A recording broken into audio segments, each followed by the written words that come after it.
Austin, how are we doing today? All right. My name's Calvin Chan. I'm the founder and CEO of Legitimate. We work with a lot of music labels, artists, fashion brands to create connected merchandise that helps distribute and monetize music in a new way. Along with me today, we have three amazing panelists, each doing their own thing, and you know, I'll let them introduce themselves independently, but really excited to get everybody here together today to talk about the future of how the music industry can leverage frontier technologies to tap into new monetization strategies, channels, and opportunities. So we could start with Ebony. Hi, everyone. My name is Ebony Stevens. I am the CEO of Upper Epsilon Entertainment Group, which we do artist management as well as production, and I also do artist development. Hey everybody, my name is Malcolm Gray, Vice President of Marketing at Live Nation Urban, overseeing our portfolio of festivals and tours, including Roots Picnic, Broccoli City, One Music Fest, and many more. Hey everybody, my name is Amir Brown, co-founder, co-CEO of Breaker. We are a creator marketing application. We focus primarily on the music industry and entertainment industry, so think the big three, UMG, Warner, Sony. We are primarily a fintech tool, so we handle the creator payment problem, the 30, 60, 90 payment lag, and we created a escrow and a ledger to facilitate that. Happy to be here with you guys today. Awesome, and I think this is a really unique opportunity for us because actually Live Nation Urban and Breaker just announced a strategic partnership investment, so absolutely. Congratulations. The Black Lily Fund over at LNU invested in our company. We're building out their creator network over there and expanding out their offering as a creator marketing company on top of their touring services. Yeah. So I think to kick things off today, one of the things I want to get started on is really talk about how I think Ebony and Malcolm, from your perspective, working in the music industry, how the two of you evaluate and consider new technologies, especially when it comes to distribution and monetization. So we can actually start with Ebony. And I think one of the questions that I had for you was, from an artist management perspective, how are you seeing the landscape shift in how musicians and artists make money today versus perhaps even a decade ago? Okay. So I've been in the game a long time without telling my age, but the first person I worked with was T-Pain.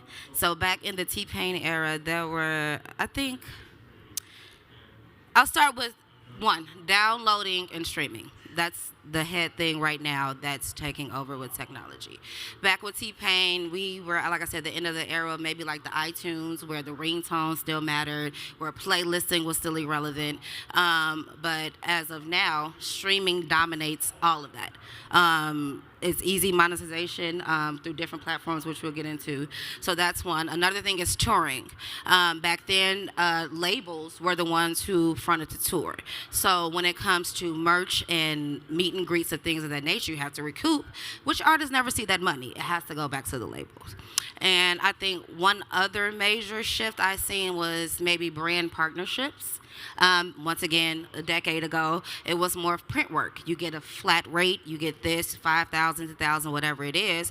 Whereas to now, you have to pay us to do the photo shoot, then you have to pay us to post, and then you have to pay to post on our stories. And then sometimes you do get a 30% discount where you also monetize off of that too. So I think those are probably three of the major shifts that I've seen in terms of monetization for artists and producers. Yeah, totally. In terms of when we work with some of the music labels as well, a lot of the conversations that we're having is how does merchandise connect to streaming metrics? How does merchandise connect to sort of chart hits or payouts and stuff like that? And I think, from your perspective, especially with Amir, obviously you driving, creator payments, stuff like that, how big of a problem has it been over the last, decade where these new opportunities to have sort of payments go directly to creators, how are you working with the labels to kind of facilitate or ease that, or how big of a problem are you seeing that? Right. I mean, like, obviously the creator economy is a big word, right? And we look at artists sometimes and content creators like separately, but they're all creators, right? So labels are not just looking for, obviously, the traditional monetization channels for their artists, streaming, etc. They're also looking at their artists as influencers. So they're literally treating them like brand agencies, looking for big brands to partner with them to subsidize a lot of their budgets and, one, get them the free promotion that they're looking for while putting money in the artist's pockets. And then separately, labels are also directly building relationships with content creators. Everybody now knows that creator marketing is going to be a major part of the marketing mix for pretty much everything, right? Touring, products, to live events, whatever it may be, but 100% in music. The proliferation of TikTok, the proliferation of Reels, this has been a thing that has become formalized in the music industry over time.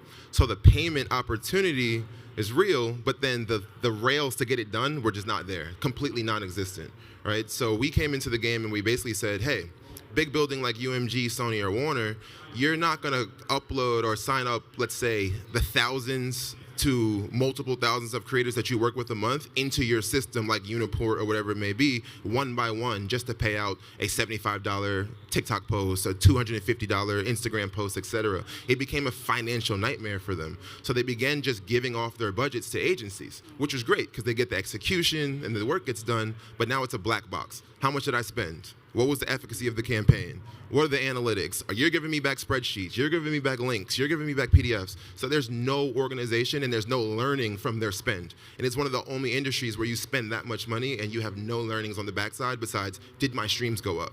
So we looked at that as an opportunity and we became the single vendor for most of these buildings. So you pay into our wallet or our escrow on Breaker one single invoice. Let's call it $100,000, $200,000 invoice. Now that money sits on your wallet inside of our platform and you can distribute that money to the creators. So you can do search and discovery. There's 50 million creator records in our app.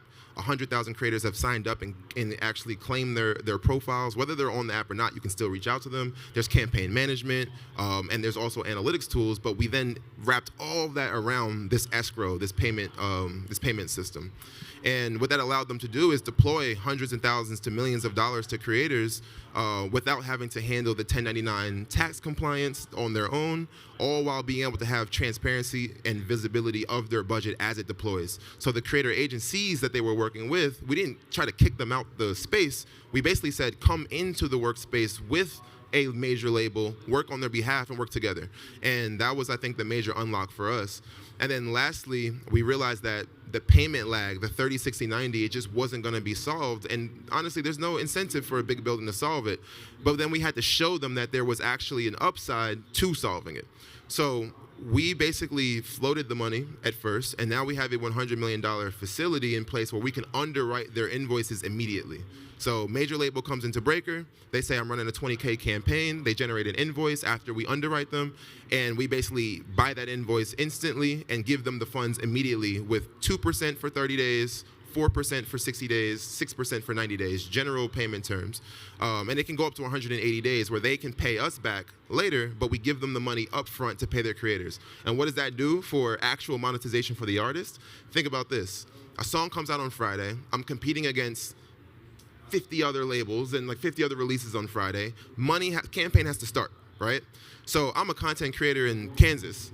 I want my $200 immediately, whether sometimes up front, but definitely as soon as that post goes live, I expect my payment, or I'm not getting in the campaign. So the payment lag was actually hurting the flight of a campaign, which was hurting the promotion of a song, which was hurting the bottom line.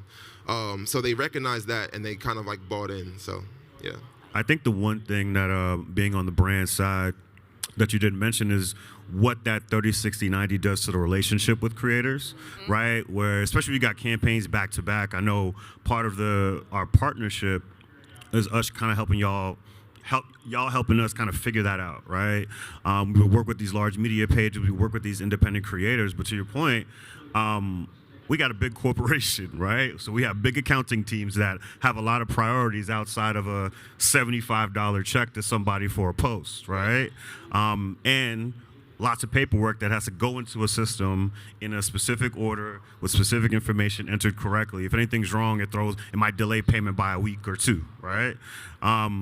but it was stressing our relationships with these creators, some people that we worked with a lot, or even new people, right? But I think that being able to front the money and, we're able to launch campaigns on time. And I think that has had such a crazy impact on everything that we've been working on. Yeah, and the goal is not to drive the price down per se. Like, creators need to get paid what they're worth. But when you build a relationship and you've made multiple payments to a creator over time, you might get those favors from a creator. So it's like, I've paid you $1,000 a post, and I might come to you and say, hey, I'm running out of budget here, I have $750, but I have now a relationship with you where I was able to speak with you, I can communicate with you, we have a two-way back and forth, whether it's you or your manager, and I've paid you, I have a track record of paying you on time. It strengthens the relationship between the buyer and the creator, which allows those creator programs to flourish. And Ebony, I'm curious, from your background as well, being a direct manager, being a producer in that aspect, how permeating do you see this problem in even beyond just like, for example, a creator setting, right? Like, it affects everyone. I'm gonna go back to the 30, 60, 90, because if you don't get paid in 90 days, guess who doesn't get paid either? This girl here. Guess who doesn't get paid? The studio maintenance. So it's very, very important, and I love how technology is advancing. I guess we'll get to this next with Breaker, but I love how it's advancing to where it's just making more sense for artists and producers to get money almost immediately, because stuff has to go on. Bills have to get paid. People have children, things of that nature. So it's very, very important, like you said, and I'm glad that there are different and new ways that are helping these creatives and artists to get paid faster. And honestly, creators are small businesses, right? And I think the market is starting to look at them as such. But they're also human beings that it's very hard for them to go get credit based upon their business. I mean, most creators can't even buy a house based upon their earnings from their creator partnerships, because the bank looks at it as insufficient or like unstable income, right? So like, we're trying to not only like get them their money, but also formalize them as an entity. Like, they are a business, they did a job, they had a contract, they need to be paid just like everybody else on time, Yeah. Awesome. Yeah, I think especially when we look at the landscape of technology, right? And being here at South by Southwest, there's no shortage of crazy new tech, whether it's VR, AR, XR. I think as an industry, as a sort of cultural standpoint, the value and the core unit of what we are producing is music, is art. Yep. But in today's day and world, you can't really even run a business without a little bit of technology. And for an industry that needs to keep up with the trends, are there any specific things that you are looking out for? One, in terms of new technologies that you're interested in. I think this is more catered towards Ebony and Malcolm. But two, I think, like, how do you evaluate which technologies to kind of double down on and like make that investment to kind of try and pilot with? I'll go. I'm pragmatic, man. I think, how much does it cost? How does it help me build my relationship with our community and fans that we work with and we do shows for? And does it save me time? And then and how impactful is it, right? Those are the kind of four pieces that I look at when evaluating new tech. Because some stuff is cool, it's a good look, but it's not going to help us sell any more tickets, or it's not going to give us more information to connect with people, or it's super expensive, right? So I think those are kind of the four pieces, at least on the brand side, that I kind of evaluate. For me, of course, it's going to be return of investment. And what I'm putting in, either time, money, does your platform and fan engagement correlate to what me and my artist and or producer are doing? So return of investments, and this might be a little personal, but I'm super big on energy. If we get on an email or we get on a call and it's kind of, I don't want that. I need good energy, because if you're excited about it, then the work is going to be even more.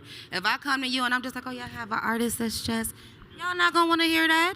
So the same thing is reciprocated. So I'm really big on energy. I'm really big on you understanding what we have, you understanding the artist, and how we can work together to make and monetize and make things better. Yeah, I'm actually a co-artist manager. We manage an artist named Charlie on a Friday. He's signed to Island Records out of that's at UMG. And so it kind of sometimes I put on my management hat and start to look at technologies, et cetera. And it's the same thing. It's like, how easy is it to get into this? How quickly can I find the value in this? How much does it cost?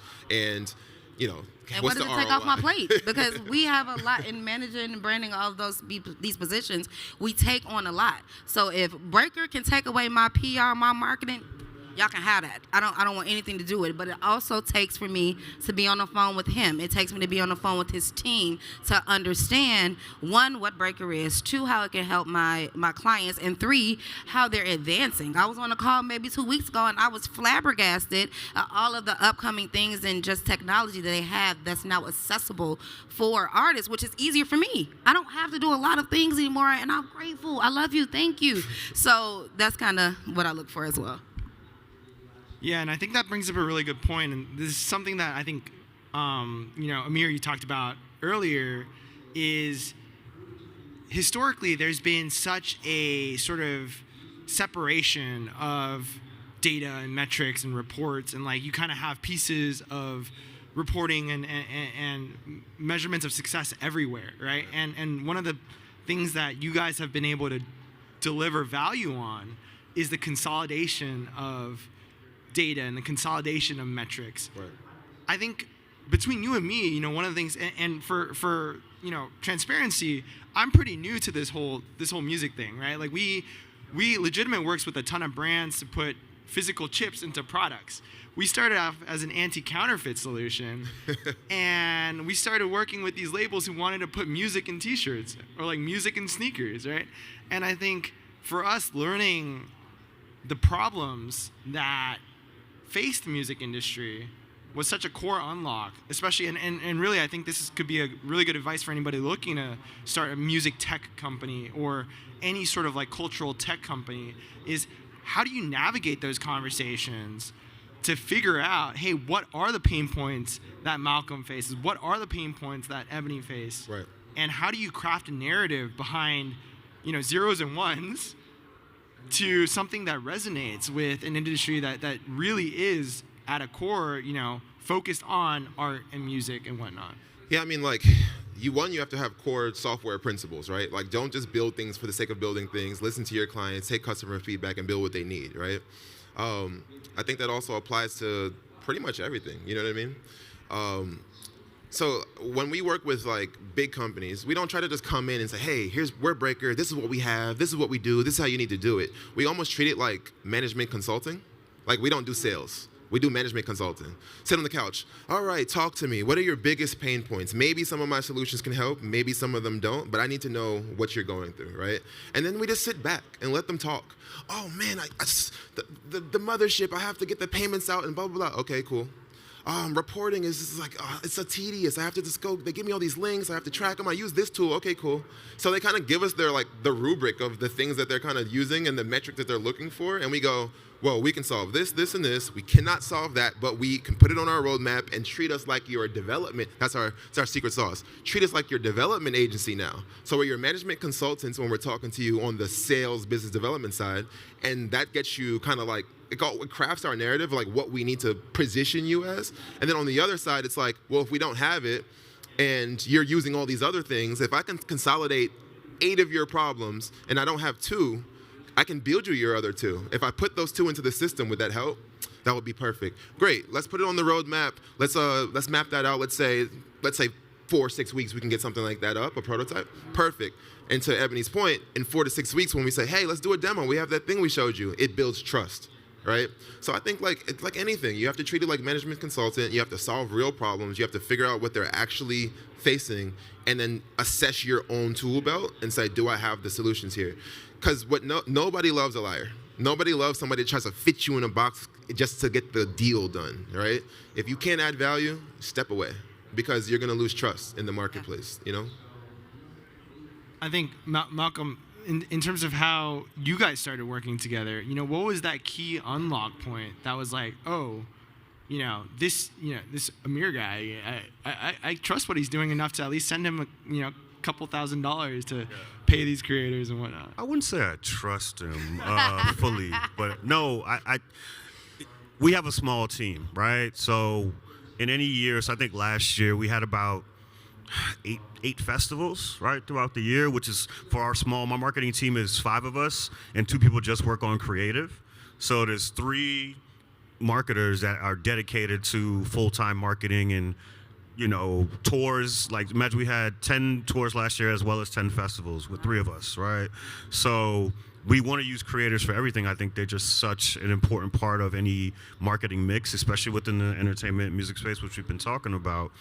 But to some of the pain points from earlier, just trying to onboard is great. You can always have, 100 creators if they just want tickets. That's easy to do. That's a couple emails and you're done. But for you to actually start working with some of these larger creators, you got to pay them. And they want to be paid, like he said, immediately, right? I got rent due this week. I got to go on a trip or whatever that is, right? So just trying to find a solution like that, within a 30, 60, it's 30-ish, right? Ish. Ish. 45-ish. But the ish is the problem, right? So when they kind of walked us through their platform and how they work with some of the labels, and we were just like, whoa, could y'all do that for us, right? And then Amir did his spiel, and he was like, yeah, we could just build it. It's in essence the same thing. We just kind of got to make it for events, right? And we're still fine-tuning everything. I think we've done about, 5 or 6 campaigns so far, right, since last fall.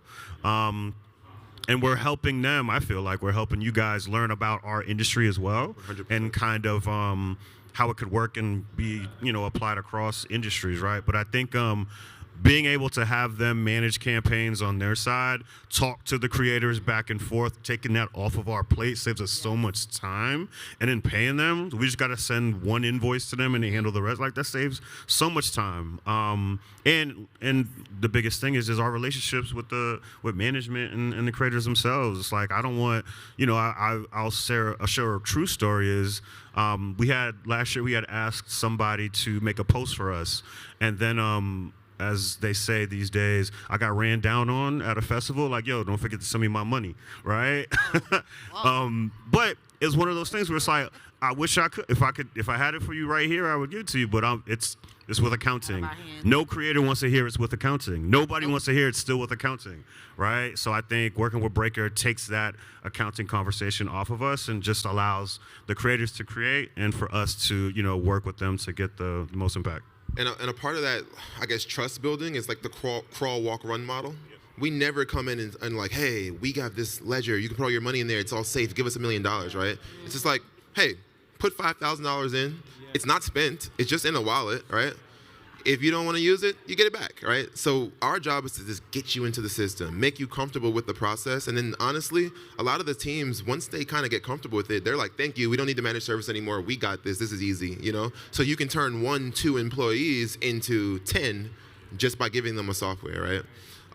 We got our first software utility patent in 2023 for this ledger. And essentially the way it works is, you get your money into the wallet and it tracks the dollars across different states. So when you have a pending offer out to a creator, it shows you how much is pending, meaning they haven't accepted it yet, but we isolate it away from your overall budget. And then when that creator accepts, it moves into the accepted state, which is basically in escrow. Like, now we have an engagement, we know we have a job to get done. The money can only come out of that escrow once the buyer approves the post. So the post goes live, they get notified, they make sure that it meets all their standard requirements, and they have a flow of reconciliation or a flow of approval. When they press approve, instantly the creator gets paid. So your budget is not only like isolated and we handle all the back end financing so they can get paid immediately, you have full control over your budget at any point in time. So Malcolm can log into his workstation and say, okay, cool, I have $50,000 loaded in there, 2,000 of them are pending, 30,000 are in escrow, we've spent 16,000, I know where those dollars are, who they're allocated to at any point in time, even if he's running the campaign or not. And I think that type of platform builds trust. So once they trust it and then they see the results, let's scale up. Yeah, a lot of transparency for sure. Yeah. And I think, not to harp on this any more than we want to, but I think I keep going back to what you mentioned in terms of, crawl, walk, run, right? And that applies across to not just relationships, but also as, tech solutions, as we look to build solutions for people in the industry. I think like 90% of the value from a first pilot or a first deal isn't the money. It's learning and building the relationships. 100%. Learning what Ebony might need on a platform like that, and if, like you're saying, mapping it out in the roadmap. And even for us, when we first started coming into the music industry, we were selling Legitimate as an anti-counterfeit solution because that's how we've been selling it to fashion brands, to other merchandising opportunities. Yep. And one thing led to another, and we learned that, hey, actually the OCC or like different charts commissions are actually looking at connected merchandise as an opportunity to count chart hits. Yep. Right? And like I had no idea that this was such an important thing Yep. for labels to even think about. Like merchandise, the t-shirts that you're selling at a festival, the t-shirts that you're pushing out as promo, all of a sudden can actually bump your artist from top 20 to like top 10. Yeah, merchandise is like one of the top streams of income when it comes to even independent artists and signed artists. You get out there, and I feel like I like that too, because now artists are learning to brand themselves. So that's why they have sneakers, they have hoodies, they have tank tops. They are taking full control and advantage of being able to do their own merch. And I like now, I maybe Live Nation might take a percentage, but there are, where they are able to receive all of that money. So it's really good on monetization, and it helps them be creative outside and bring in revenue outside of music, because as we know, sometimes that gets stagnant. So you need some type of revenue to keep going, and normally it's some type of merchandise to sell online and or concerts. Yeah, and I think too, I was thinking about it this morning, like just as another way to communicate, right? I think, say you have, do I refer to it as a chip? How would we'll say a chip for lack of a better term, but if you have something coded into, not coded, it's a physical, whatever, I don't know the tech, I'm on this side. But whatever that is. We can call it a chip. Okay, we're going to call it a chip for ease, right? But say you have a chip in your festival merch, right?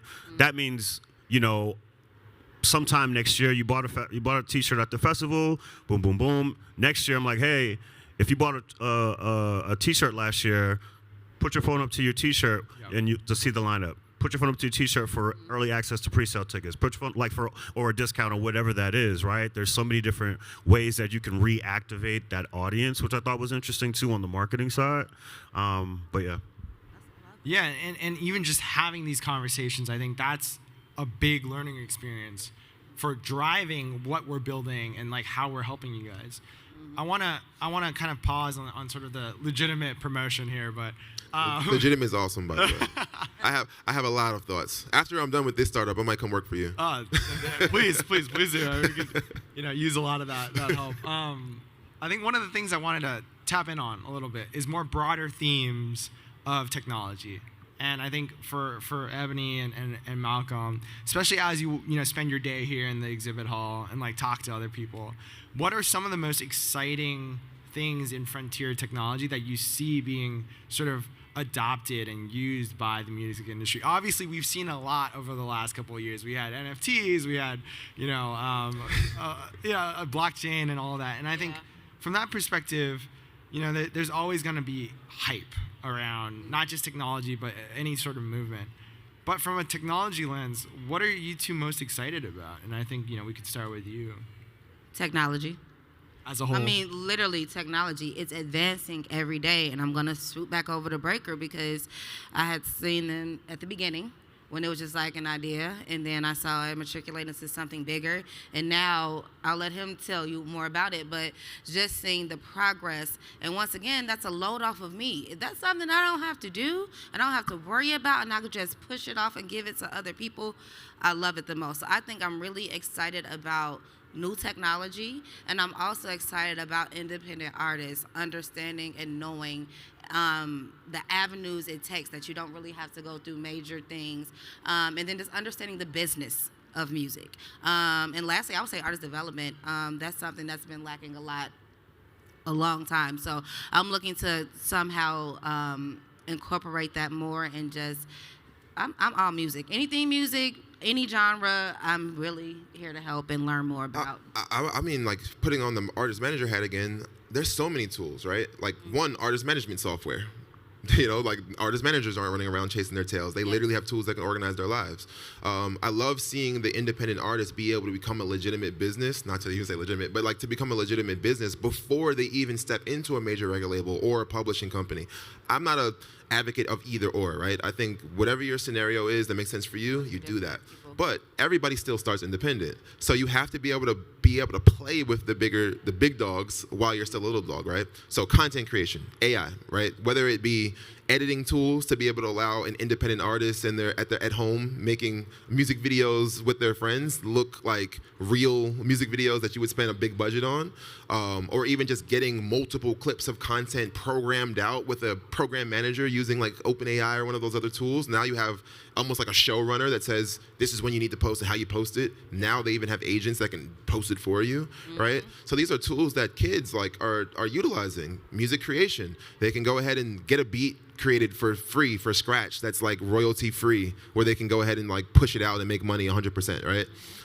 All these distribution platforms that allow artists to completely upload their music and get it out into 250 DSPs across the world. Like that was literally something in like, let's call it 1998, that if you were not signed to a major, you were not going to be in the record stores, you were not going to be on the billboards, you were not going to be in the magazines, you were not going to be on TV, and there was no other way for you to promote yourself besides literally standing on a corner like, buy my CDs, right? So now technology has allowed a small fry to become a big fry in their own ecosystem before they even meet the gatekeeper that says, hey, I have some money for you. Because honestly, the more you can present at the first meeting, the better your deal's going to be. That's negotiation one-on-one. You have to have leverage. So technology, and even tools like Breaker, not to plug it, but like you can sign up as an independent artist and go search creators and pay them $25, $100 on your own if you want to. You don't have to run $10,000 campaigns, right? So it's democratizing building a business. So indie artists are indie labels, right? Indie labels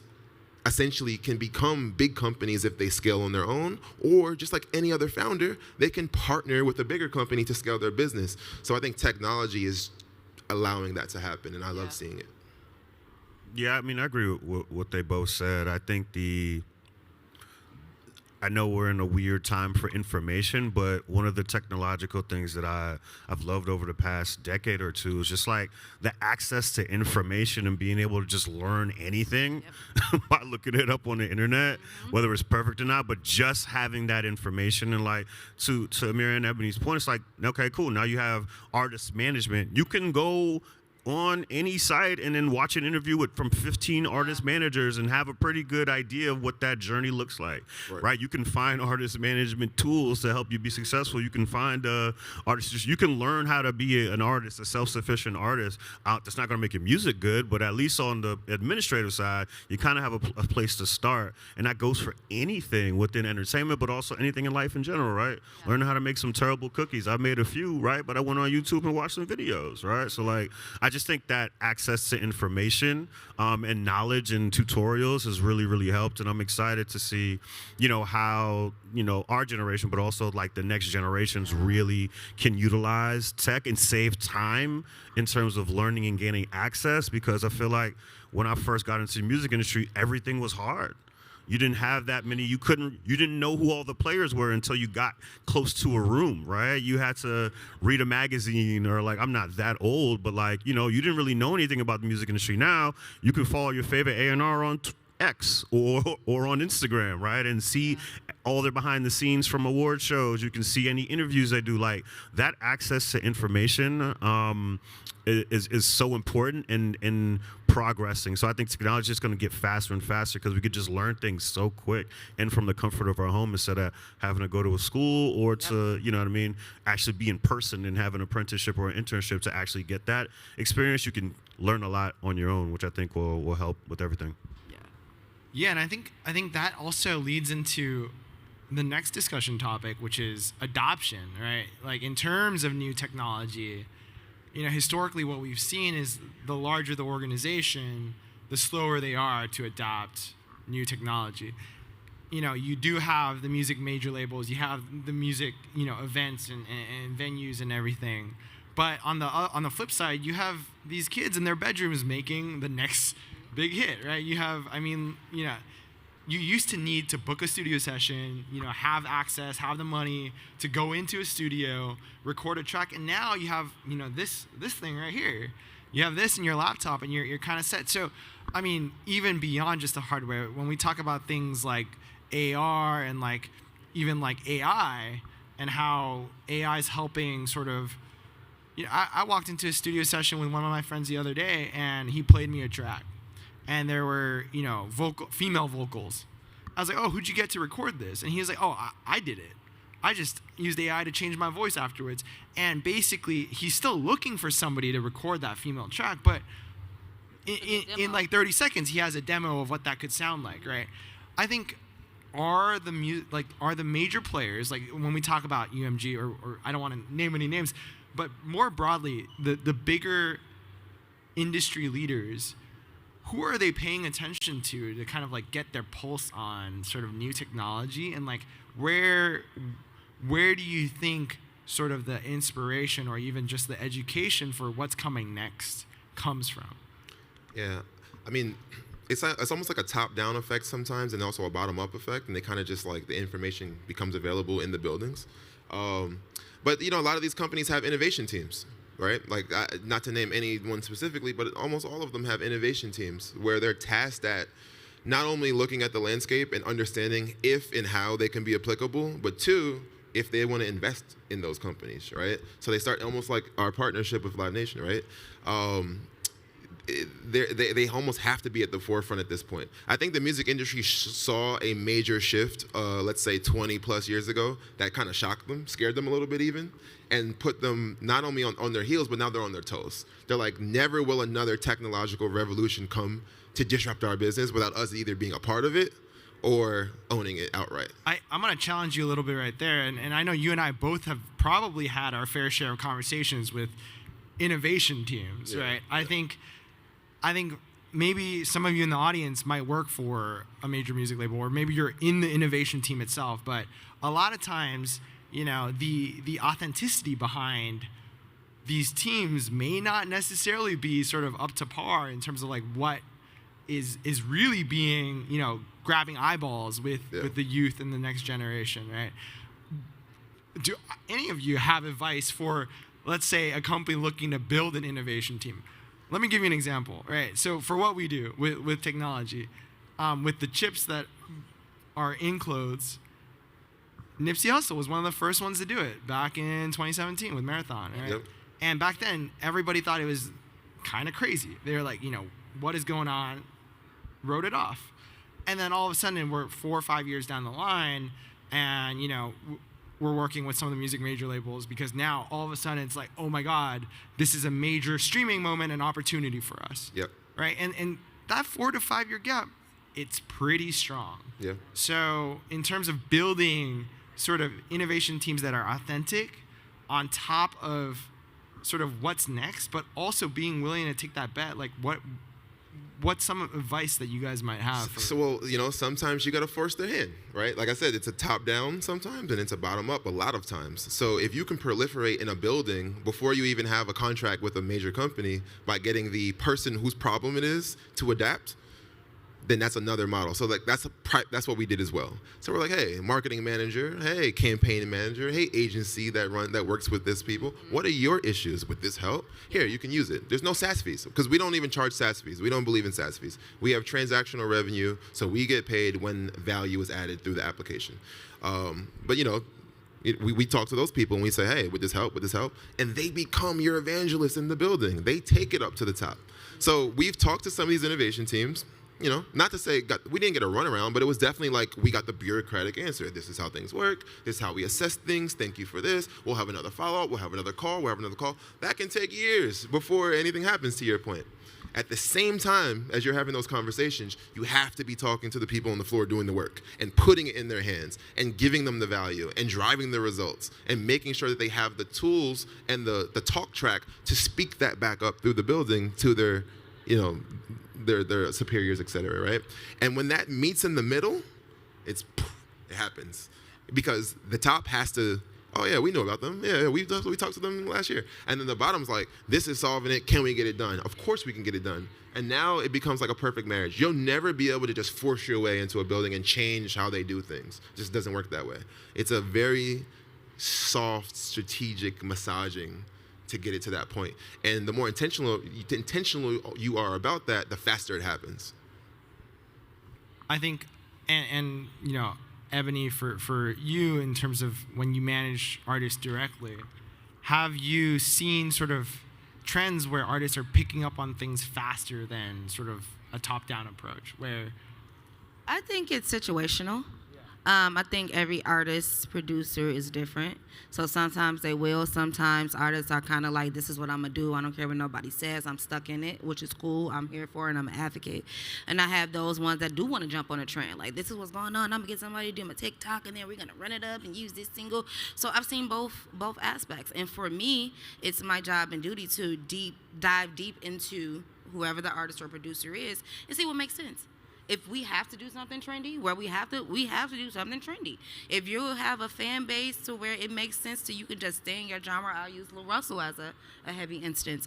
You have a fan base that's going to follow you regardless. So you're open and able to do it. And I'm a heavy advocate of a creative doing what they want, because it was a long time where labels ran everything to when you had to drop what you can drop, what songs you can drop, what you can wear, like all of that stuff. So I think for me it kind of differs between each person, and I just take each person and creative for who they are and then kind of work through it that way. I love that you brought up Lil Russell. He's worked with us on a few campaigns, and I think that's another strategy, right? There are people who are outside of the big buildings that are not working within those systems, that if you kind of put it in their hands, and they will take it and run with it and evangelize it for you. So we worked with Toby Wigwe, we've worked with Lil Russell. These are big independent artists. When that's noticed, right? And they say, hey, what is he doing over there? What's he using? Hey, can we use that too? So I think it's just like you have to attack the indie artist the same way you attack the indie label, the same way you attack the manager that's working on a campaign, the same way you talk to the people at the top. And, it just kind of creates this storm of conversation, and if you're doing what you say you're supposed to do and you're adding the value, you'll be recognized. Yeah, and real quick, Calvin, I think as you, are building a team as part of a company, you just need people that really love the product and love that space, right? Because that's where your innovation is going to come from, right? There has to be, you need specific functions and everything needs to be successful, but you really need some people on that team that just love it. Yeah. Right? Like, I'll go to other festivals I'm not working and just walk around and like look how stuff is set up, how easy was it to get in, how'd they treat me in VIP, how'd they treat me in GA, like what is the actual customer experience, right? And just thinking about that, but across every industry and every type of product, right? You gotta have people that are the internal evangelists, right? Yep. When they go home, they're thinking about it and they're working on it and they're like, oh, what about this? Oh, I saw this. Like, you need those, and you need a couple of those people, and that is the actual authentic innovation, because some of those teams you've probably come across, right, are just, oh, you're the cool person, we need to have you here, but don't really love it the same, right? They have an idea for other things, but you just really need those internal people that love what they do and love that world, and that will help drive a lot of your innovation as well. And listen to the youth, right? Like that part. Our social media manager he's full-time payroll, by the way. He's a junior in college, and it's not because we wanted a young kid. He literally knows everything. He teaches me. I'm like, teach me. What do you know? He's like, oh, I know everything. Like, they are junkies of this culture. They know every app, every software, every startup, every Reddit board that's talking about this and that. They know everything. And if you give them opportunity to speak and platform to even implement, they'll shock you. You empower them as well. Right? You got to empower them. They'll shock you. And I'm like, do you want a job? Do you want to finish college, or you want to come work now? You know what I mean? One of the funny things, sorry about that, but one of the funny things that I've noticed with the youth is you can kind of tell how adept they are at tech with how many fingers they use their phone with. Because I've seen some kids use like 8 fingers just moving. I'm like, yo, you type faster on that phone than I type on my computer. Right? And I'm just like, yeah, totally. So 100%. Ebony, I didn't mean to cut you off. I forgot. Oh, I was going to piggyback on you about having passionate people. That just takes me back when we were talking about, finding in technology and using it. once again, that's big on energy, because if you're not excited about what we have going on, we're not going to have any results. So when it comes to passionate, for me, and it sucks sometimes because I love it more than my artists do. And sometimes I have to get in their behinds to make them realize and understand what they have. So I'm pretty sure in artist management, we tackle that a lot. So that's very important to have people who, I will call my people at 4 o'clock in the morning. And if they have wives, I would, look, I'm sorry, it's me, y'all, but I have an idea. And sometimes being creatives and being artist management, that's the space that we're in. So yeah, that's it, passionate people, for sure. Yeah, totally, 100%. Bringing it back to, I think something you said, Malcolm, was you go to festivals, you'll see how they treat you in GA, how they treat you in VIP and everything. So I think we talked a lot about music industry as a whole. I want to narrow in a little bit on what you do with events, being that we are in South by, right? Like what are some of the things that you're paying attention to, both from, obviously a service perspective, but also a technology perspective, that you really see changing how music festivals or events or conferences will impact revenue streams for you, for example, for a Live Nation, Urban, or even for the artists that are a part of those events? Aside from Breaker, obviously. I haven't actively done it because I've just been focused on the panel this morning. I'm going to walk around this afternoon, but I'm like, all right, how are they making money, right? What are the ways that, what are the different places that, the festival or any festival is really making money, right? What are the small, upsells on things that we haven't even thought of or even focusing on? But then also, what is the experience, right? Because the experience is what's going to make you the money in the long run every time, right? How easy is it to register, right?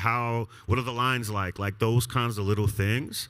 And then, how are they really integrating with some of their, partnerships in terms of brands and things like that, right? Are there any cool ways or any super progressive ways that they're incorporating brands into the experience, right? Anyone can have a tent or whatever that is, but is there some kind of different activation, right?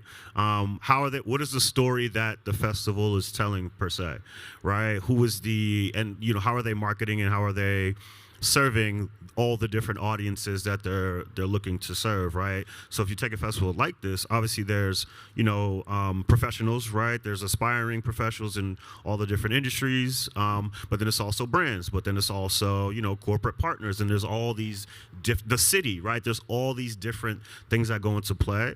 So kind of understanding when you're walking through a space at an event, okay, cool, where it goes from the basic stuff to how many bars are there? How many restaurants? How many things like that are there? And how are they integrated into the tech? Is it through an app? Is it a cashless festival? Is it there's so many different things that I probably subconsciously just think about while I'm going through an experience, but it's all of it. But how do you, at the end of the day, how do I feel in this space, right? And how easy was it? Because how you feel in the space, you might not realize would determine on how long you had to wait in the line or how far you had to stay away from the thing. You don't really realize all those things that come into it.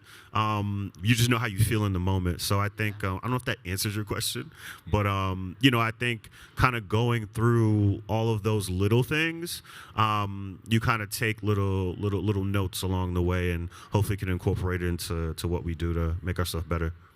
Totally, yeah. And I think we're coming up on time here, so I just wanted to at least wrap up really quick. And obviously, we're going to leave some time for any questions you guys might have for any of the panelists here. But before we jump into the Q&A session, we're going to bring a mic up into the middle. So if you guys could kindly line up if you have any questions, that'd be great. But also, on the chairs in front of you or that you're sitting on, there are keychains. And in those keychains, there is actually a demo of Legitimate's technology, which are NFC chips. So if you actually bring your phone onto those keychains, you can scan them to access an exclusive digital experience. And what that means is actually only you will be able to access that experience. You can't send the link to anybody else. You can't share it with anybody. And this is part of the magic of distributing music through merchandise. So just a little bit of a plug for what we do at Legitimate. But yeah, once again, before we jump into Q&A, I wanted to thank obviously everybody here for your time, sharing your expertise with the audience. But yeah, let's open it up to any questions that you guys might have. There are a few more scannable Yeah, chains lots up of here too. If they're keychains not all over in the any place. back, they're in a couple in the front row. I have a company that's about 30 years old. We're the connection, and we are a D2C company, basically, right? So stores, merch, and fulfillment. When I hear you guys talking, I am really curious about sort of the completion of the project, right? And so, do you just find that everybody has their infrastructure and you're there just to empower it, or is the idea of an alliance between your company and a company like mine, if not mine, to fill whichever one of those dots is needed? Probably mostly fulfillment could be. Anyway, Yeah. is there value in that somewhere? I think that's it. Yeah, I mean, well, if I heard you correctly, if we essentially work with you and you're a vendor working with us on like campaigns or whatever it may be, whether it's like fulfillment, distribution, or even marketing, we at least at Breaker, we treat it like if you want to self-serve, we can give you infrastructure and step out your way. If you want us to do managed service and sit alongside you and help you along the way to the end of the campaign, we also can do that. There's obviously different like payment and fee structures along with that, but it really depends on the appetite of you and your team, and we can help suffice that on our side, Breaker. We have some companies that have full-fledged marketing, like 10, 15 people. They don't need us at all. They just want to make sure the software works. If they have any issues, fix it and keep it going. Whereas some of the smaller teams want to have us on the managed service side, and we want to see the campaign through and through. No matter what, because we've built the app, it's software, it allows us to scale. So even if somebody is running and they're doing it self-serve, we're always looking in, we're always seeing if it's effective. We have alerts set up in the back end that let us know the efficacy of every campaign regardless, and we can interject at any point in time, which we do. Because we see your success as our success, and if you don't find success, then we don't find success, right? So I think that's the way we look. That's at least the ethos that we have at Breaker. Okay, that makes sense. I might grab you after this. Okay. What's up, guys? Mark Rucker, based out of Nashville, longtime artist manager. Now I'm at Sound Exchange doing artist industry relations. Beautiful. First off, thank you guys for your time. Like, this is a topic that isn't talked about nearly enough. The be your own CEO, talking about 30, 60, 90 problem. Like, those things are so important. First off, I did want to say I got into the NFT space and the NFC tags. Such an important community builder, like you guys were talking about. I think that's such a good use case for artists, and even artists that have downtown bars in Nashville. They're asking me about, well, how do we get people to come back and know we can discount them, those types of things. But I did have a question for Amir, because I think obviously we have a huge array of artists that work with Sound Exchange, right? So I would love to kind of figure out how we could possibly work together, figure out a way to blend this idea behind these campaigns, and then also showing maybe the different types of platforms that could be out there. Yep. Is there opportunities like that with you guys? And because you even said like you typically work with majors, but then you also work with independent artists. And 100%. so obviously with what we do, there could be a tremendous amount of opportunity with that. 100%. I mean, honestly, if it's an artist and it's music and it needs promotion, we can work with you, right? We've worked with a few distributors. We work with indie labels. We work with indie artists specifically. We work with majors. So honestly, the beauty of the system is that it's agnostic to kind of what your situation is. Right. We can still organize your creator network. We can give you a central place to communicate with those creators, a central place to pay those creators, and a central place to track those creators. Sure. So I'd love to talk with you. Okay. Yeah, let's do it. Thank you guys again. Thank you. Hey guys, my name is Denny O'Dowd. I'm from Detroit, Michigan. I'm a chief product officer at a Web3 startup called Noom. We're a music ecosystem. We handle a lot of things, one being music distribution, and then the fractionalization of royalty rights, and then being able to sell those to their fans. We have an NFT marketplace. We just launched the first mobile app as a consolidated place for fans to play their NFTs all in one location as well. I have a billion questions for you guys, but I'll focus on just kind of one that I've had trending here at the festival. Focus more on royalty rights for their artists and the royalty revenues for artists. Obviously, as more and more tracks get, distributed, there's only so much of a pool to go around. One thing that we, from like an empowering artist type of standpoint, have tried to focus on are these like direct to fan revenue streams, right? And I know Ebony mentioned merch still is huge right now. Obviously, Calvin, you talked about like the NFT experience there. I'm curious, just as your thoughts on outside of royalty streaming and those revenues, like if you have other thoughts on these direct-to-fan opportunities that artists have to kind of pursue these other revenue streams. I definitely have one when it comes to creators, and I know that you guys have it. It's similar, but like it's distribution at the end of the day, right? Creators, I feel like it's an underserved opportunity to incorporate creators in the actual song creation process. Not just necessarily like songwriters, but like executive credits, points, etc. Right? If I'm gonna be if you're gonna pay me, let's say $500, $1,000, $2,000, $10,000 to promote your song on the back end, what does it look like to give you the equivalent value of that on the front end of creating the song? And now I have a creator army that's already incorporated into the song, and now they're promoting it because they have an upside for it. We've seen some of these apps come about that kind of like distribute royalties, but it's almost been only focused on fan. And I'm like, if you will focus on fans, focus on creators, which are super fans. They're fans plus distribution, right? If I have points on a song, I'm gonna post that song 1 trillion times, without having to get paid, because I know that I'm incentivized to do so. Right. So I think there's a huge opportunity there to look at creator marketing and rights management and kind of blend those worlds. And I don't think anybody's technically done it, not even us, because we're not a Web3 company, right? Which does surprise me a little bit. I keep hearing wallet, ledger, transparency, security. Yeah, we had this conversation right before the panel. Yeah. We started off, we have Web3 principles in a Web2 world, because almost it's like back to adoption.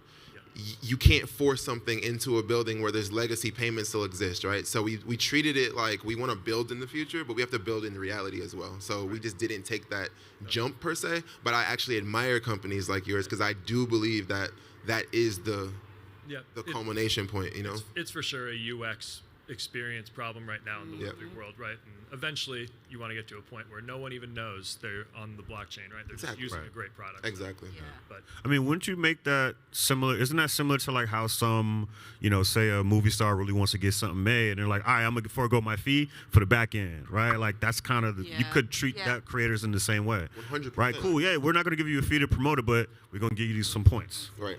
That's interesting. Yeah. No, that's great. Thank you for the input for there. sure. Yeah. Thank you guys. Hey guys, thank you for allowing us the opportunity to come and ask questions. And first of all, I want to give y'all props because it was really entertaining to come and watch y'all. It felt like an actual podcast, like y'all been doing this forever together. So great job. Shout out to Calvin. Great No more new podcasts. No more new podcasts, please. Awesome. And honestly, for me, it was the first time that I had heard about Breaker, and I've been doing a lot of research and listening to you guys. And it's honestly really cool because I myself am an artist and fairly indie. I'm like starting out, doing okay. And one of the scariest thing I feel like for us is always like, okay, you got to attack the social media marketing and do all that, which I understand you got to do it, but looking into that, I think is very interesting. Rather than just like messaging 1,000 different content creators, is there like a roster of sorts that you can just kind of like? Yeah. Okay. So there's a database of 50 million records. So we built a scraper that essentially, if you have contact information on your public social profile, YouTube, TikTok, Instagram, like booking in bio, email, manager, whatever, we were able to categorize you into our database. So you don't have to necessarily be on our platform to be contacted through our platform. Then once they onboard, they can claim their account, connect their socials, and now they're there. All interactions start with an email. But yes, there's a database that you can search through and find people and connect and send offers. And the way that we do it is you don't even have to necessarily put your money up where they're getting paid. It just has to be available on the ledger. Right. So your money is protected up until your post is live. You are the decider of, does this person get paid or not? You know what I mean? At the end of the day. Obviously, if they complete the job and the post meets the guidelines, they have to get paid. We don't allow you to necessarily deny it, but we allow you to flag it as something that we need to look into, almost like PayPal, like mediation. We'll do that if you have an issue with it, and we'll look into whether they need to get paid or not, because we're the central trust. But if you're happy, green flow, you decide, you send the money when you feel like the post is up and ready and live. So you have full control over your budget, and you can search and find anybody you'd like. And like I said, there's no SaaS fees. So typically these softwares, and there's incumbents in my space, I'm not gonna name any of them by name, but they have exorbitant SaaS fees. Like every seat is at least $2,500, and then you wanna add more people on, you want your whole team, you can be paying 25, 50K a month, right, to access some of these softwares. We feel like that's democratized. Like, why are you charging that much? I know how much it costs to build and to actually put out into the market, so I don't need to build my business on SaaS fees. I built my business on success. So when you pay a creator, I take a portion of that creator's payment, not money from you, money that you were already spending and money from the creator. And the creator doesn't have to do business development. They're sitting on a platform, they get an offer, it's a fair take rate, right? And we even are able to customize our creator take rate because we know that some creators are like, big, right? And they're like, bro, 10%, that's too much. I don't need to do that, blah, blah. So we'll say, okay, cool. Like, you're a big creator. This is also a big number. We can drop that down to 4%, 5%. So we negotiate with creators and we negotiate on the buyer side with their rates that they put into the app too. So we feel like a merit-based, success-based payment model, it works best for everybody. That's awesome. Yeah, and I'll definitely be checking it out. Because, again, it was always just kind of like reach out to however many thousand people and try to see if they even want to look at it. We allow you to do mass outreach as well. And we also give you a pricing recommendation tool, like a floor. So we're basically like, we're not going to tell you how much you should pay them. You can send them $1,000 if you like really wanted that person. But we say, look, based on their metrics, you shouldn't send them an offer anything less than $100 or $150 or $50, right? So you're able to even like start to build up a potential budget of what you need to spend to even work with creators before you send the offers out. Right. So it's a pretty useful tool for artists. Yeah, I feel like it's easier to assign the marketing money towards that rather than just like, okay, it's Facebook ads and then we'll see what creator. Yeah, like, that's part of the budget. So. Yeah, it's a combination. You know, put some here, put some there, Awesome. and just know that your budget's protected on our app. Gotcha. Well, yeah, thank you so much. I have multiple other questions, but I want to let them have their own turn. So thanks so much, guys. Yes, sir. Appreciate it. Thank you. Well, unfortunately we are out of time for this panel, but we're gonna stick around afterwards. We'll be like right there off the stage. So if you guys have any more questions for Amir, Malcolm, Ebony, or myself, please don't hesitate to come up and ask. Thank you for having us. Thank you. Thanks, y'all.